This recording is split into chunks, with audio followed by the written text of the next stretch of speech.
Selamat pagi dan salam sejahtera. Perkenalkan, nama saya Amelia Agustina Herlijanto. Saya adalah seorang dosen tetap di program studi S1 Desain Komunikasi Visual Institut Sains dan Teknologi Terpadu Surabaya. Video ini direkam untuk keperluan PDD UKTPT sekaligus merupakan pernyataan data diri dosen dalam bentuk kinerja Tridharma Perguruan Tinggi. Di sini saya akan menjelaskan tentang mata kuliah yang saya ampu, yaitu animasi 3D dengan kode VC411 yang senilai 3 SKS dan ditujukan untuk mahasiswa semester 4. Nah, mata kuliah animasi 3D ini akan mempelajari tentang prinsip-prinsip animasi. Ada 12 prinsip animasi dari Disney. Dan nanti di akhir mata kuliah, itu di akhir perkuliahan ini, mahasiswa akan membuat proyek film pendek, di mana mereka nanti akan mempresentasikan dan menjelaskan mengenai proyek mereka. Mata kuliah animasi 3D mendukung 3 pencapaian pembelajaran yang telah diverifikasi oleh Gugus Penjaminan Mutu Program Studi DKV Institut STTS seperti berikut.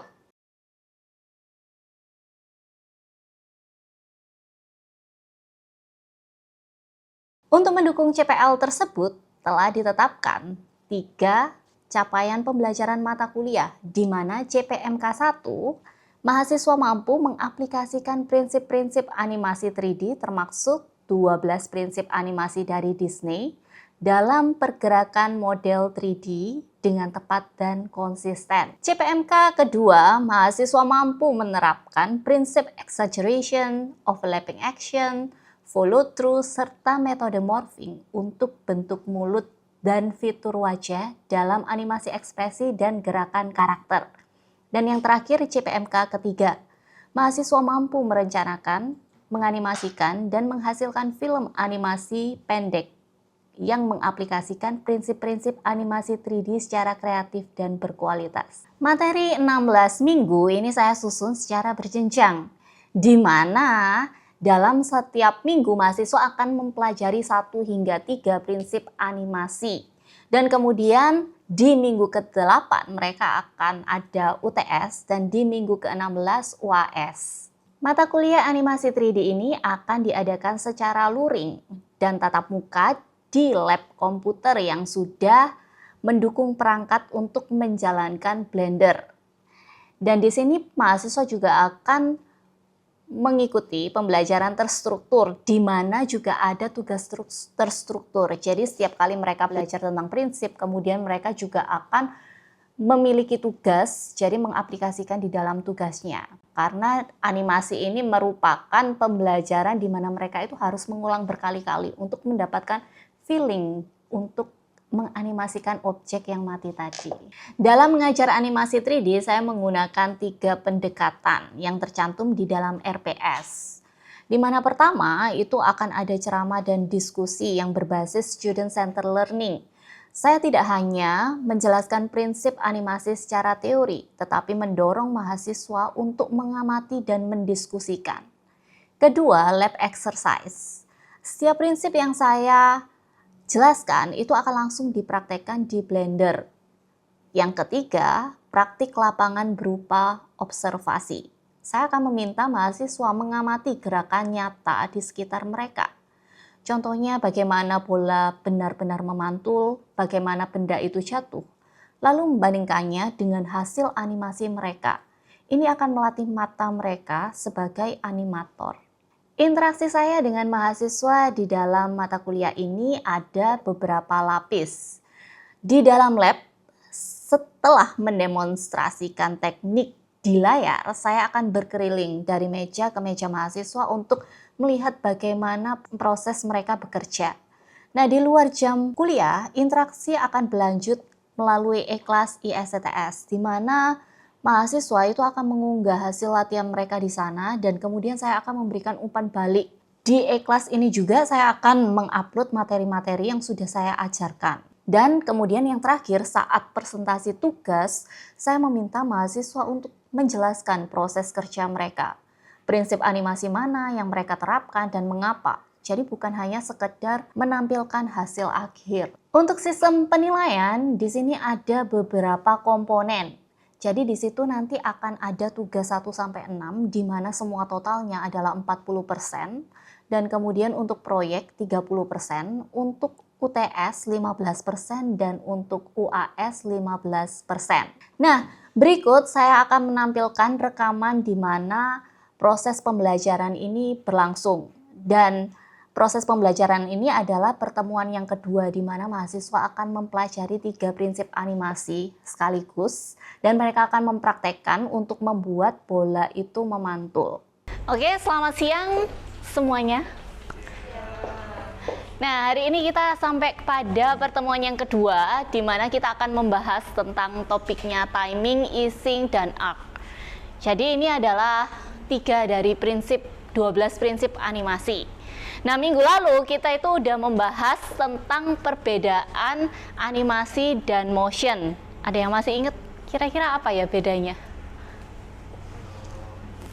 Animasi mungkin lebih ke 3D gitu harusnya. Kalau motion? Motion 2 dimensi. Oke, ya jadi yang namanya animasi kita itu lebih ke 3D. Jadi kalau seperti ini animasi itu bebas 3D, tapi kalau motion itu spesifik hanya ke 2D. Nah, ini adalah sumbernya ya. Jadi kemarin juga kita sudah melihat, ini adalah salah satu bukunya yaitu 12 Basic Principle of Animation. Jadi ini adalah prinsip yang digunakan oleh Disney. Jadi kalau yang kalian tahu Disney itu kan dulu kalau kita tahu film animasi itu kan ya animasi 2D kan ya. Kayak Snow White, Pinocchio. Nah, itu mereka kan menghidupkan gambar itu. Gambar itu seakan-akan kita melihat mereka bergerak, beranimasi. Nah, ini adalah 12 prinsip yang diaplikasikan oleh Disney sehingga berhasil membuat objek yang mati itu menjadi hidup. Nah, ini ada 12 prinsipnya ya. Jadi yang hari ini akan kita bahas itu spesifik hanya di prinsip 1-3 aja. Nah, prinsip yang lain kapan itu nanti akan di minggu-minggu selanjutnya. Nah, jadi untuk output hari ini itu ketika kalian mengikuti mata kuliah hari ini kalian nanti akan mempelajari 3 prinsip itu dan nanti kita akan ada tugas untuk kalian berlatih ketiga prinsip tersebut. Nah, jadi sekarang kita melihat ke timing ya. Jadi timing di dalam animasi ini berawal dari yang namanya persistence of vision, di mana ditemukan oleh Peter Roget. Nah, jadi persistence of vision ini mempelajari bahwa mata kita ketika melihat gambar, kita itu bisa mengingat gambar tersebut. Dan ketika gambar tersebut itu bergerak sedikit demi sedikit, gambar yang diam tadi, kita itu menerimanya seakan-akan objek tersebut itu bergerak. Jadi kalau masih ingat, kalian misalnya waktu kecil nggak tahu pernah nggak, kalau yang di kertas itu gambar sedikit-sedikit terus dibalik dengan waktu yang cepat, seakan-akan itu kan gambarnya itu bergerak, meskipun ya nggak bergerak gitu. Nah, ini ada salah satu contohnya ya, Phenakistoscope. Nah, jadi itu kalian melihat seakan-akan si tikusnya itu keluar dari lubang. Jadi geli ya ngelihatnya. Nah, seakan-akan tikusnya itu keluar dari lubang. Padahal kalau misalnya kita pause, itu sebenarnya hanya kumpulan gambar. Dan di sini frame yang digunakan itu adalah 1/25 detik frame. Yang artinya dalam 1 detik itu ada 24 gambar. Gitu. Nah, itu yang bisa diterima oleh manusia. Kalau lebih dari itu bisa nggak? Ya, jawabannya manusia nggak akan bisa membedakan pergerakan. Jadi kayak 1/300, Bu, saya mau 1 detik 300 gambar. Ya semakin mulus, tapi orang nggak akan secara kelihatan beda gitu. Jadi kelihatannya 1/300 sama 1/25 ya hampir sama. Cuma yang 1/300 mungkin agak lebih mulus, tapi juga kerja kalian kan jadi semakin berat juga gitu. Jadi yang paling efektif itu 1/25 atau biasanya kalau di animasi 3D kita settingnya itu 1/24. Nah, jadi dengan kita memahami yang namanya persistent of vision, ini akan membantu kita sebagai animator itu membuat benda hidup itu memiliki sense of motion. Daripada kalian bingung melihat statement ini ya, kita langsung ke contohnya aja gitu ya.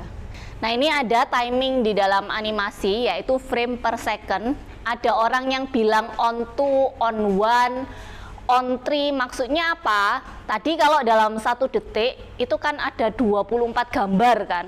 Nah, on 2 itu maksudnya ada satu gambar di keyframe 1, terus keyframe 2-nya kosong, keyframe 3-nya ada gambar kayak gitu. Itu kalau on 2. Jadi gambarnya cuma setiap 2 frame ada gambar. Kalau on 1 itu berarti setiap frame itu ada gambar. Kayak gitu. On 3 setiap 3 itu ada gambar setiap 3 frame. Nah, contoh simpelnya kayak gini ya. Jadi yang atas itu on 1. Jadi kalian bisa lihat ya. Jadi setiap ada perpindahan itu digambar. Tapi kalau on 2 itu frame yang digambar 2 itu dihilangin. Langsung ke gambar 3, langsung ke gambar 5. Kayak gitu. Jadi ketika kita buat animasi, kita itu enggak buatnya setiap frame kita gerakin itu enggak. Tetapi kita harus melihat kira-kira di mana ya ini mau digerakin. Nah, ini adalah kecepatan FPS ya, frame per second. Jadi kalau di film umumnya itu 24 frame dalam 1 detik. Kalau broadcast video itu bisa 25 sampai 30 frame. Nah, kita langsung masuk ke prinsip timing dan easing ya. Nah, ini salah satu quotes-nya Walt Disney ya. Dia bilang bahwa in order to do the fantastic, we must first understand the real. Jadi intinya adalah di sini sebelum kalian membuat animasi, kalian itu harus sadar gitu. Gerakan real itu kayak apa sih? Contohnya adalah misalnya benda yang memantul. Balon bisa memantul ya kan? Bola basket bisa mantul, bola pingpong bisa mantul. Tapi apakah kecepatan pantulannya sama atau beda? Sama atau beda ya? Balon, bola basket, bola pingpong, beda kan ya? Nah, jadi tanpa kita harus, nanti kita akan coba praktekkan ya, kira-kira bedanya apa gitu ya. Nah, itu nanti hubungannya adalah dengan hukum fisika gitu ya. Nah, basic di dalam timing. Nah, di situ kalian bisa baca ya. Semakin pendek jarak ya, semakin pendek jarak gambarnya ya. Jadi kita lihat ya. Kalau jarak gambarnya semakin berjauhan, kira-kira yang terjadi apa? Semakin pendek jarak antar gambar, itu maka semakin lambat. Itu adalah prinsipnya. Semakin jaraknya berdempetan, itu semakin lambat. Semakin jaraknya berjauhan, berarti semakin berat. Nah, jadi nanti di animasi kalian bisa punya objeknya cuman kotak. Tapi kalian bisa bayangin kotak ini itu balon atau kotak ini besi. Dari apa? Ya dari cara dia jatuh. Seberapa cepat dia jatuh. Gitu. Nah, kemudian ini easing in dan slow in out. Nah, ini artinya adalah ketika kalian melihat sebuah objek bergerak, dia itu nggak akan geraknya secara konstan. Bener nggak? Kalau kalian nyetir motor nih, terus kalian mau berhenti, kira-kira kalian dari kecepatan 40 apakah langsung ke 0? Enggak kan ya? Pasti kalian udah tahu nih, udah mau deket sama pintu masuknya, pasti kalian otomatis ngelambatin kecepatan kalian. Kalian pelan-pelan turunin kecepatan kalian sampai akhirnya berhenti ke 0. Ya kan, nggak mungkin kalian tiba-tiba langsung berhenti, kecuali kalau di depan ada sesuatu gitu ya. Nah, itu adalah hal yang natural, yang kita lakukan setiap hari. Demikian juga dengan halnya objek. Ya, jadi objek di sini, itu ketika koin, kalau kalian punya koin, gitu ya. punya koin. Nah, koin itu coba kalian misalnya tendang dari ujung kanan ke kiri. Nah, itu dia akan bergerak seperti ini. Sama juga kalian nyetir motor. Kan nggak mungkin kalian mau kecepatan 40, tiba-tiba kalian dari pintu rumah, kalian ngeluarin motor, kalian nyetater motornya, terus langsung kecepatan 40. Kan nggak mungkin kan? Pasti kalian kecepatannya dari 0, 10, 20, 40, kayak gitu ya. Nah, itu juga yang terjadi di dalam objek. Jadi, kalau balik lagi di prinsip yang sebelumnya, bahwa gambar semakin dia berdekatan, itu hasilnya semakin lambat.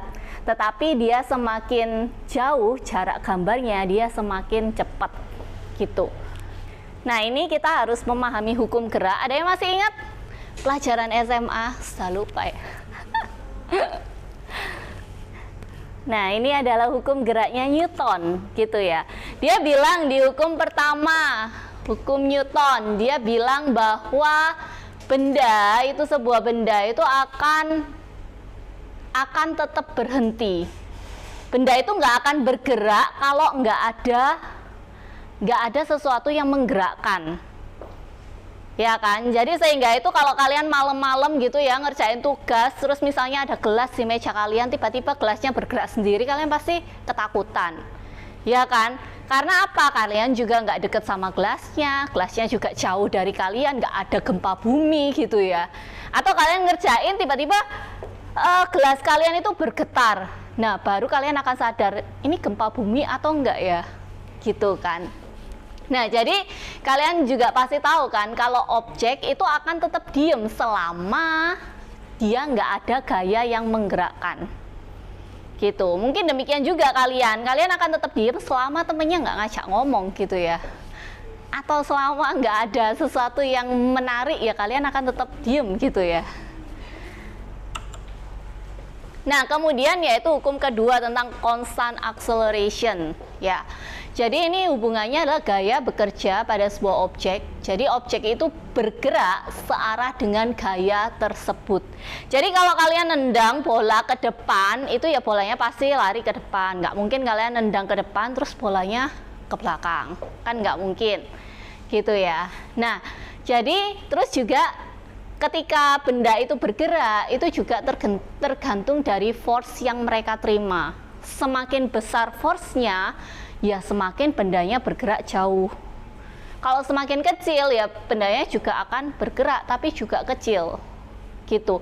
Sama juga kayak itu ya, orang nendang bola. Kalau yang nendang bola orang dewasa pakai sepatu lagi, sepatunya besi lagi, pasti keras. Tapi begitu yang nendang anak kecil nggak pakai sepatu, pasti dia cuman mindahnya sedikit aja gitu. Belum lagi balik lagi gitu ke bolanya. Kalau bolanya bola bowling kan nggak ada kalian nendang bola bowling gitu ya. Karena kalian tahu bolanya berat. Kalau kalian tendang pasti ya kaki kalian sakit gitu ya. Nggak ada yang nendang bola bowling gitu ya.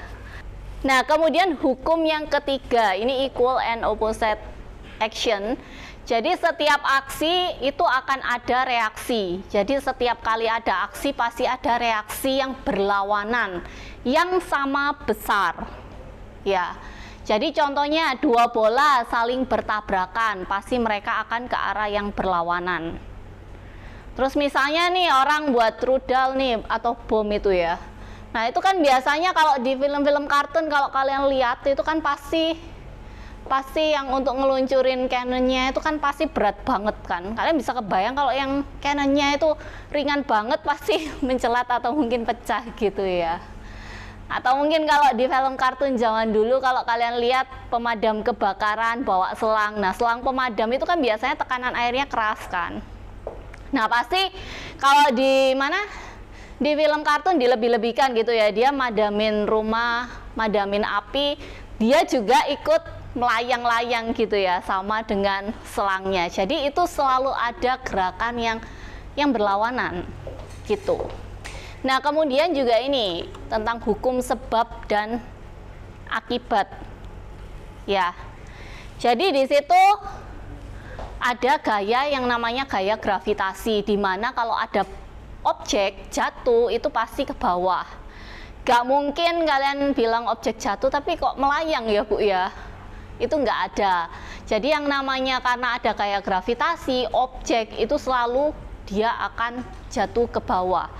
Dan jatuh ke bawahnya seberapa cepat tergantung dari massa bendanya. Kalau massa bendanya berat, dia jatuhnya juga cepat gitu ya. Nah, kemudian juga ini ya, momentum. Jadi semakin besar momentumnya, semakin besar inersianya. Kayak gitu. Jadi semakin besar kekuatan yang kita berikan ke objek, itu juga semakin besar gerakan dari objek itu. Sama kayak misalnya kalian main badminton, pernah nggak temennya nyemes terus kena kalian sendiri gitu, nggak kena raketnya? Kan sakit kan?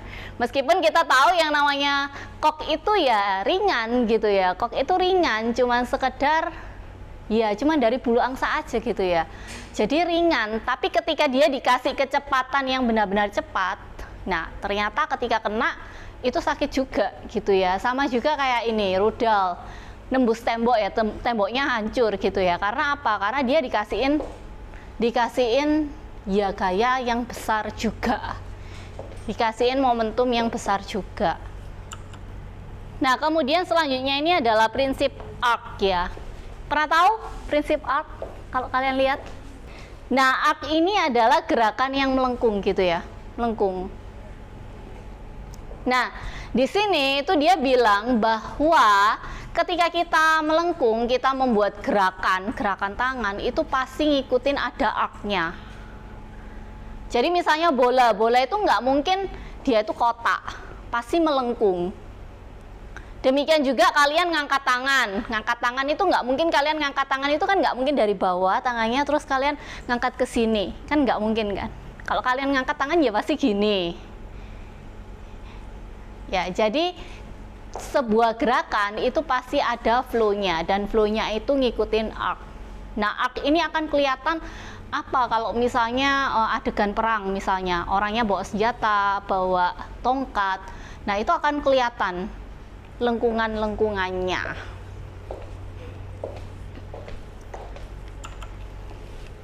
Nah, ini arc kalau bola ya, ini gerakannya parabol gitu ya. Nah, objek kalau ditembak gitu ya, dia pasti gerakannya melengkung gitu ya. Nah, ini sedikit aja tentang pose to pose. Jadi pose to pose ini adalah sebuah gerakan yang kalau tadi nanya, Bu, kalau mau buat gerakan di animasi itu kira-kira kayak apa ya? Nah, itu kita bisa pakai yang namanya pose to pose. Jadi kita ketika api ini bergerak gitu ya, kalian pernah kan lihat animasi ada api bergerak? Kebayang nggak sih gimana caranya buat api itu bergerak? Kan pasti kalian nggak kebayang, pokoknya lihat apinya udah bergerak. Nah, ternyata api itu bergerak adalah dengan digambar kayak gini. Jadi gambarnya digambar pose to pose-nya. Nah, sehingga dia bergerak, kemudian dia kalau di play semuanya, gambarnya di play semua, itu semuanya seakan-akan kita ngelihat apinya itu bergerak. Kayak gitu. Nah, ini juga sama pose to pose kalau nanti kita akan buat animasi bola gitu ya, pose to pose. Ya. Nah, ini kalian bisa lihat ya. Jadi bolanya bergerak parabol gitu. Nah, ini adalah key pose yang bisa kalian simpan atau bisa kalian aplikasikan nanti. Nah, oke, tanpa berlama-lama ini sebelum ke tugas ya, kita akan coba yang di sini tadi ya. Koin, mana ya koin? Oh iya, sampai sini ada yang bertanya nggak? Oh ya. Buat konsep ising ini selain di bola bisa diaplikasikan di mana? Nah, jadi kalau ising tadi kan waktu kan melambat kan. Nah, itu juga sama sih di gerakan orang.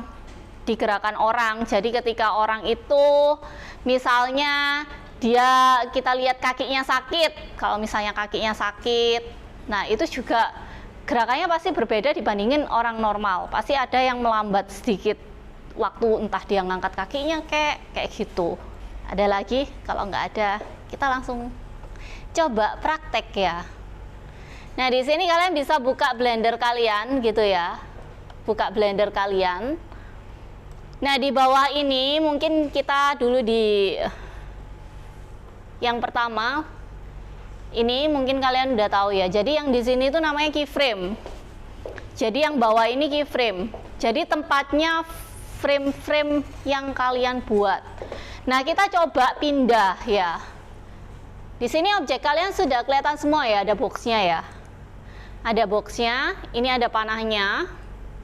Buat munculin panahnya di mana? Udah ada panahnya semua? Nah, kalau sudah, kalian coba, ini angkanya 1, 2, 3, dan ini slidernya ini bisa kalian pindah ke kanan ke kiri. Jadi ini kalian bisa coba aja setting dulu di 1. Setting dulu di 1, terus kalian coba tempatkan kotak itu di posisi awal. Jadi terserah, kalau kalian merasa di tengah adalah posisi awalnya, ya udah kalian tempatin aja di tengah. Tapi kalau kalian mau agak mundur, ya kalian bisa juga pakai shortcutnya. Mungkin kalau lupa shortcutnya itu G, jadi bisa GX, GY, GZ. Nah itu jadi kalau GX dia akan pindah sesuai dari sumbu X-nya, GY itu berdasarkan dari sumbu Y dan lain sebagainya gitu ya. Nah kalau sudah ada posisi awal, kalian set I. Nah maka di situ otomatis ada kuning-kuningnya, ada nggak? Ada kuning-kuningnya, kalian klik I. Ada kuning-kuningnya? Sudah ya? Oke, sudah ada semua. Nah kalau sudah ada, kalian bisa pindah frame-nya, terserah kalian mau pindah kemana. Misalnya di 24 atau 22, terus kalian pindah objeknya. Ini saya gerakan berdasarkan sumbu X, kemudian saya klik I lagi. Nah ini sudah ada 2 keyframe. Nah jadi kalau di sini saya play, nah objeknya bergerak. Nah jadi kalian pindah objeknya ke posisi yang kedua, terus kalian klik I.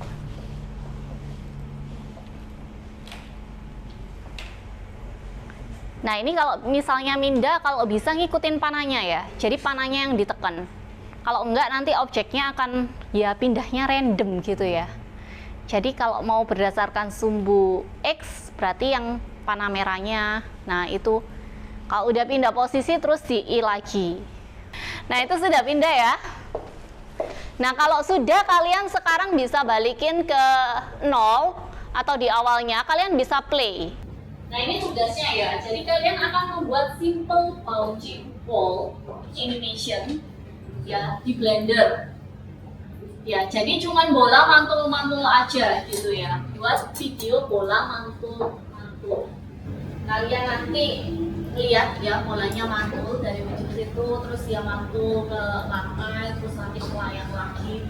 Nah di sini poin penilaiannya itu adalah gimana kalian bisa menerapkan prinsip timing, easing up, dan pose to pose ya. Nanti jangan lupa kalian ketik NRP, nama kalian, tugas kalian itu sebelum kalian upload. Nah contohnya nanti hasil finalnya kayak apa. Nah hasil finalnya itu nanti seperti ini ya. Nah ini adalah hasil finalnya, jadi bolanya mantul. Oke kalau gitu saya akhiri mata kuliah hari ini. Mungkin nextnya kalau ada yang mau tanya, kalian bisa langsung hubungi saya atau nanti bisa ke ruangan saya. Oke, sekian dan terima kasih. Nah, dalam proses pembelajaran animasi 3D di sini saya jadi menyadari gitu bahwa menganimasikan itu bukan cuma soal menguasai software, tetapi juga bagaimana mahasiswa itu bisa memahami gerak.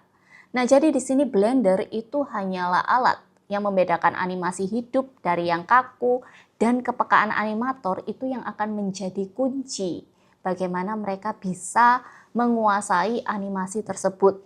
Nah, di era di mana banyak proses visual yang mulai bisa dibantu dengan kecerdasan buatan, saya justru semakin menekankan kepada mahasiswa bahwa penilaian estetis dan kepekaan terhadap gerak itu adalah keahlian manusia yang tidak bisa tergantikan. Demikian pemaparan untuk kerja pembelajaran saya pada mata kuliah animasi 3D. Terima kasih kepada Bapak dan Ibu Asesor atas perhatiannya. Selamat pagi dan terima kasih.